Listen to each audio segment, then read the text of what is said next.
Hey guys, welcome back to the Madrid Pundits, a channel for the Madridistas by the Madridistas and of the Madridistas. अगर आप इस channel पे नए हैं, channel को subscribe करें, इस वीडियो को लाइक करना एंड इस वीडियो को एंड तक जरूर देखना। आपको मालूम है रियल मैड्रिड के बारे में एक्सक्लूसिव कंटेंट यूट्यूब पे आपको कौन देगा, वो कि हम है। तो बेल नोटिफिकेशन भी बिल्कुल दबाना नहीं भूलना, ताकि आपको टाइम टू टाइम अपडेट मिलती रहेगी कि हम कब वीडियो डाल रहे हैं। खैर अभी तो थोड़ा सा रेगुलर हो रखा है, बट डोंट वरी, टाइमली डालेंगे हम। बट एनीवेज काफ़ी सारी चीज़ें जिनके बारे में बात करना है। एटलेटिको मैड्रिड ने डानी सेबायोस पे केस ठोक दिया है, ठीक है। काफ़ी सारी चीज़ें जिसको हम आज कवर करेंगे। रियल मैड्रिड की ट्रांसफर एक्टिविटी भी थोड़ी सी अब धीरे धीरे इंप्रोवाइज हो रही है। कार्लो एंचेलोटी और फ्लोरेंटिनो पेरेस के बीच में फ्यूड है। उसके बाद इंजरी इश्यूज चल रही है रियल मैड्रिड में, उसको भी कवर करेंगे। तो सबसे पहले बात करते हैं एटलेटिको मैड्रिड और डानी सेबायोस की सिचुएशन की। तो जैसा कि आप जानते हैं कि कोपा डेल रे का क्वार्टर फाइनल हुआ था सांतियागो बर्नाब्यू में। अभी क्वार्टर फाइनल कोपा डेल रे में 1 लेग होता है, लेकिन जब सेमीफाइनल आता है तो वो 2 लेग्स का होता है। तो सांतियागो बर्नाब्यू में ये मैच हुआ because Madrid was the first team allotted.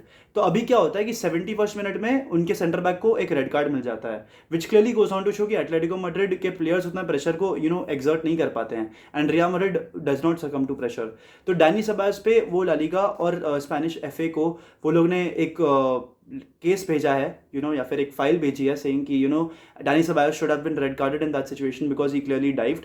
But I don't think so. I think Dani Ceballos पे एक फेयर टैकल हुआ था। एटलेटिको मैड्रिड लेजेंड बकवास कर रही है यहाँ पर। I don't think it makes any sorts of sense and the player should have been red carded and it was deserve. I think referee का बिल्कुल भी सिचुएशन यहाँ पर गलत नहीं था। एटलेटिको मैड्रिड ने इनफैक्ट अपने फाइल में ये भी लिखा है दैट रियल मैड्रिड का स्टेडियम में ऐसा सिनेरियो बन जाता है, ऐसा एनवायरनमेंट बन जाता है जहाँ पर ऑफिशियल्स सकम टूवर्ड्स प्रेशर एंड उनका वो एक ऐसा एनवायरनमेंट क्रिएट करता है कि ऑफिशियल्स को उनके फेवर में रिजल्ट देना होता है। वो ये नहीं कह रहे, वो ब्लेम नहीं कर रहे रियल मैड्रिड को दैट इट चीट और समथिंग, बट वो लोग ये कह रहे हैं कि रियल मैड्रिड एक ऐसा हॉस्टाइल एनवायरनमेंट क्रिएट कर देती है जिसके तहत ऑफिशियल्स को रियल मैड्रिड की फेवर में डिसीजंस लेने पड़ते हैं, which I don't think so is true. It can be because fans obviously एक बहुत बड़ा रोल प्ले कर जाते हैं, but I don't think so ऐसा कुछ केस है। आई थिंक सारे रेफरीज प्रोफेशनल्स होते हैं, उनको मालूम है वो क्या कर रहे हैं। तो आई थिंक दिस इज पूरा बकवास है। आई थिंक स्पेनिश एफए भी इसको रिजेक्ट कर देगी और ये प्ले को डाल के कर क्या लेगी Atletico Madrid, because the decision is done by real Madrid का। सून कोपा डेल रे का ड्रॉ निकलने वाला है। I think we will either get Osasuna और एथलेटिक बिल्बाओ या फिर बार्सिलोना। ये 3 टीम्स में से कोई एक मिल सकता है मैं सेमीफाइनल में। आई वुड प्रेफर कि सेमीफाइनल्स अगर की बात करी जाए तो हम शायद से बार्सिलोना को खेले तो बेटर है, because it will B 2 leg में हमारा जीतने का चांस काफ़ी अच्छा रहेगा बार्सिलोना के सामने एंड ये मैच को काफ़ी अटेंशन भी मिलेगी। ऑल्दो फाइनल थोड़ा सा डेड लगेगा, बट आपको 2 लेग का सेमीफाइनल मिल रहा है रियल मैड्रिड बार्सिलोना का। आपके इतने सारे मैचेस हो जाएंगे 2023 में, जनवरी के महीने में, फरवरी के महीने में, एल क्लासिको के, that it will be really interesting to watch amongst fans. जो हीटेड राइवलरी चलती है मैड्रिड और बार्सिलोना के बीच में, वो काफ़ी अच्छी चलेगी। तो आई think it will be a completely fair call अगर रियल मैड्रिड वर्सेस बार्सिलोना जाता है। एंड आई थिंक कहीं ना कहीं मैड्रिड के पास एक अपर हैंड हो जाता है because it's a 2 leg game. 1 leg में it is 50-50 for sure. I think Barcelona को मैं स्लाइटली फेवरेट दूंगा अगर फाइनल में ये मैच होता है, बट 2 लेग में I think real Madrid will be the favourites. बाकी तो ओसासुना और एथलेटिक बिल्बाओ के बीच में भी हमें कोई मिल सकता है। Let's see what happens. Osasuna is qualifying for Copa del Rey semifinals for the first time in 24 years, तो उनके लिए भी एक बहुत बड़ा अचीवमेंट हो जाएगा। ऑल्दो ओसासुना काफ़ी अच्छा फुटबॉल भी खेल रही है आजकल। बट एनीवेज ये थी कोपा डेल रे के बारे में बातें। अब बात करते हैं इंजरीज के तौर पे। Alaba, Tchouameni, Lucas Vazquez, Dani Carvajal, Ferland Mendy, ये सारे प्लेयर्स हमारे क्रूशल प्लेयर्स जो है, ओद्रियोजोला, काफ़ी सारे इनमें की मिसेस हैं। हमारे पास कोई भी फुल बैक अवेलेबल नहीं है कोई भी पोजीशन पे। आपको नाचो को राइट बैक खिलाना पड़ेगा और एडुआर्डो कामाविंगा को लेफ्ट बैक खिलाना पड़ेगा और मिलिटाओ और रूडिगर की सेंटर बैक पेयरिंग करानी पड़ेगी।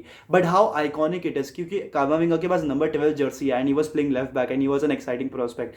कितनी अच्छी एक स्टोरी थी जो हमें एटलेटिको मैड्रिड के सामने देखने को मिली। जो नंबर 12 है वो फाइनली लेफ्ट बैक पे वापस आ गया, तो थोड़ा सा एक आइकॉनिक मोमेंट हो जाता है, क्योंकि मार्सेल के साथ उसका एक कनेक्शन बिल्कुल बैठता है। बट यहाँ पर इंजरीज पे वापस आते हुए डेविड आलाबा को फिर से वो इंजरी रिपीट हो चुकी है। वो पहले इम्प्रोवाइज कर गए थे, लेकिन उसके बाद उनको फिर से वो इंजरी इशू फील होने लगी when he was training with the team. तो इसलिए अब उनको और टाइम लगेगा। It will be close to 10 to 12 days जहाँ पर Alaba will be back for the match. कहा तो ये जा रहा है कि Aurelien Tchouameni should be back against Sociedad, but I really feel very unlikely. I think Dani Ceballos और एडुआर्डो कामाविंगा ने अपने स्टार्टिंग स्लॉट्स क्लियरली पिक इन कर लिए हैं। Danny Ceballos has started in the last 8 games Danny Ceballos 4 bar start कर चुके हैं, तो आई थिंक डैनी सेबायोस को आपको एक मौका जरूर देना चाहिए। अगर क्रूस एंड मॉड्रिच के परफॉर्मेंसेस में थोड़ा सा डिटोरिएशन आ रहा है तो जरूर आपको डैनी सेबायोस को स्टार्ट देना चाहिए, because Dani Ceballos was growing crazy shit against Atletico Madrid भाई, तो he definitely deserves a chance at least against Real Sociedad in La Liga. बाकी मूविंग ऑन, मेरे को ये भी कहना है कि लूकास वास्केस और डैनी कार्वाल हमारे पास राइट बैक पे नहीं होंगे, वहां पर आपको नाचो को खिलाना पड़ेगा। वहां पर भी आपके लिए एक बहुत बड़ी तकलीफ वाली बात आ जाती है, because Nacho as a full back उतने अच्छे नहीं है, as a centre back he is much better, he is more solid, but as a देखो मैं आपको ना एक चीज़ बताता हूँ, जो फुल बैक्स होता है ना वो एक ऐसी पोजीशन है जहाँ पर आपको एक ऑप्टिमिस्टिक माइंड चाहिए, लाइक यू नो वो थोड़ा सा खतरा मोड़ लेगा, लाइक वो ड्रिबल करेगा, वो आगे जाके प्रोग्रेसिव रन्स बनाएगा, वो क्रॉस डालेगा। नाचो इज अ पेसिमिस्टिक डिफेंडर, ठीक है, वो जो भी बुरा चीज़ें हो सकती है ना, like he likes to keep it safe, he likes to play safe, तो उसके चक्कर में ही is not that great of a full back. वो डिफेंसिवली काफ़ी अच्छा काम करके दे देता है, बट उनका पेस भी कभी कभी पिट सकता है against Real Sociedad players. On the other hand real Sociedad के 8 to 9 प्लेयर्स इंजर्ड हैं, तो वहाँ पर यू नो एक बहुत ही टफ बैटल होगा between the two sides. I think obviously quality Madrid के पास ज़्यादा बेटर है, तो Madrid will have the upper hand यार। मिकेल मेरिनो जैसे इंपॉर्टेंट प्लेयर्स उनके मिसिंग है, तो उनको क्लियरली मिस आउट होने वाला है। बट ये एक प्रीव्यू वीडियो नहीं है, यहाँ पर हम मैड्रिड के बारे में जनरली डिस्कस कर रहे हैं, तो ये सारे हमारे की मिसेज हैं। आई होप चुआमिनी सैटरडे तक संडे तक रिटर्न कर जाए, I think it is very possible, और I don't think he will start, because suddenly उनको स्लॉट इन कर देना after such a long time that can be a very big problem for Real Madrid. क्या पता वो injury फिर से lapse कर जाए। अब बात करते हैं फर्लिन मेंडी की। फर्लिन मेंडी अकॉर्डिंग टू कार्लिटोस होंडा, जो कि काफ़ी रिलायबल सोर्स है रियल मैड्रिड के लिए, वो कह रहे हैं कि फर्लिन मेंडी 1 मंथ से ज़्यादा इंजर्ड रहेंगे, तो यहाँ पर एक बहुत बड़ी प्रॉब्लम खड़ी होने वाली है रियल मैड्रिड के लिए, बिकॉज आपके पास कोई नेचुरल लेफ्ट बैक अवेलेबल नहीं है। डेविड आलाबा 10-12 डेज तक आउट रहेंगे, फर्लिन मेंडी इंजर्ड रहेंगे, तो आपको कामाविंगा वहाँ पर खिलाना पड़ेगा। अभी कामाविंगा एटलेटिको मैड्रिड के सामने काफ़ी अच्छा काम कर गया, बट क्या वो रियल सोसिएडाड के सामने कर पाएगा, that is a very very big question, and you know it will arise a lot of question. But number 12 कामाविंगा भाई लेफ्ट बैक काफ़ी अच्छा लगता है। बट फ्रान गार्सिया आने वाले हैं समर में, तो I think that's a sure. And फ्रान Garcia की इंजरी रिकॉर्ड काफ़ी अच्छा है भाई, वो बहुत ही कम इंजर्ड होता है, like he plays very very regularly, he is barely injured, तो that's a great thing about Fran Garcia. Is very physical also, काफ़ी अच्छी बॉडी भी बनाई है भाई ने, तो Fran Garcia will definitely help us. मैं ये नहीं कह रहा कि फर्लिन मेंडी और आलाबा की बॉडी अच्छी नहीं है, but it's just that you know वो यंग प्लेयर है, फुल बैक है, काफ़ी एक एक्साइटिंग प्रोस्पेक्ट है, तो आपको उसको लाना पड़ेगा, वो एक नया डायनामिज्म ला के दे सकता है, और विनीसियस जूनियर को काफ़ी हेल्प करेगा वो आगे जाके। अब आगे जाके मेरे को और भी बात करनी थी कि रियल मैड्रिड और कार्लो एंचेलोटी के बीच में थोड़ी सी अनबन हो रही है। रियल मैड्रिड और फ्लोरेंटिनो पेरेस, कार्लो एंचेलोटी इनके बीच में अनबन हो चुकी है। फ्लोरेंटिनो पेरेस ने बेसिकली थोड़ा सा झाड़ दिया था कार्लो एंचेलोटी और एंटोनियो पिंटोस को।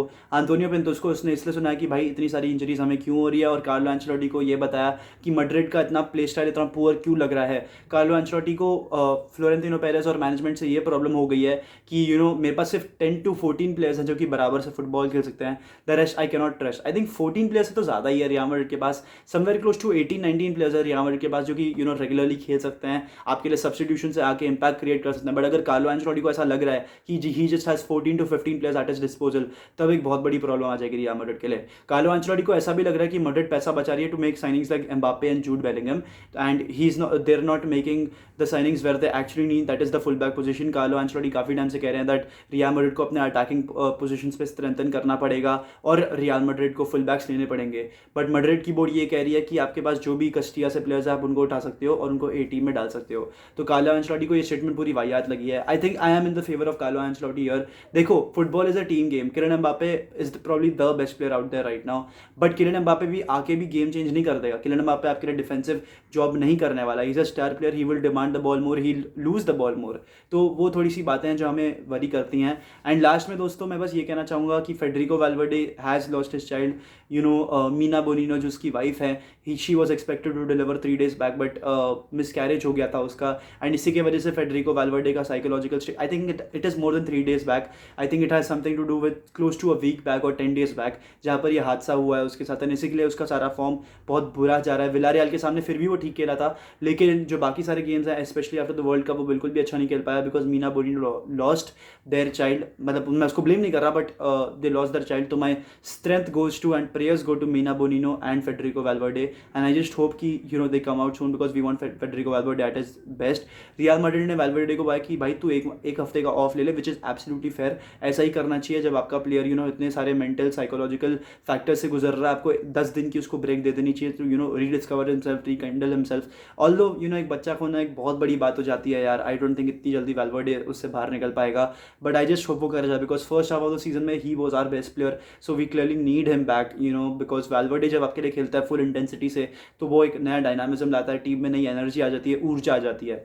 तो यही सारी बातें हैं जो कि मुझे करनी थी आज आपसे, एंड आई होप आपको ये वीडियो अच्छा लगा होगा तो प्लीज़ लाइक करना, सब्सक्राइब करना चैनल को, बेल आइकन दबा देना, एंड कमेंट करना कि क्या लगता है आपको, क्या रियल मैड्रिड को और साइनिंग्स कर लेनी चाहिए थी विंटर मार्केट में। With this I like to end the video. हाला मदरिद इन अल मास हस्ता एल फिनाल वामोस रियल सू।